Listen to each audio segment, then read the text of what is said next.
রিমা, কেন বাবা? তোমার এই যে মনে করো এই বয়সে এই যে মনে করো ভজন সাধন আধ্যাত্মিক গানগুলা যে করেন, তোমার বয়স কতগুলা? বয়স আমার 80 বছর। 80 বছর বয়সে এই গানগুলা যে করবেন লাগছেন, হ্যাঁ, তোমার গায়ে তো অতটা তাগতও নাই, শক্তিও নাই, বুড়া মানুষ, কেমন করে এই গানগুলা গান, এটা এই শক্তিকে কেমন করে পান? এই ছোটবেলা থেকে গাইতে গাইতে আমার বয়স হয়েছে, আমার কিন্তু ওই মনের ইয়েটা যেতে পারিনি, কিন্তু ওই মনের গানটা আমরা করতেই পারি।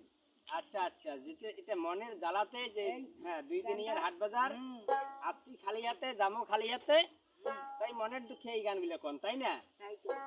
আচ্ছা ঠিক আছে, আমরা তো অনেক দূর থেকে আসছি M2M ক্রিয়েশনের পক্ষ হাতে, দেখি আপনার একটু গান নিব, একটু ধরেন তো গানটা দেখি কেমন।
মহানরে কেউ হবে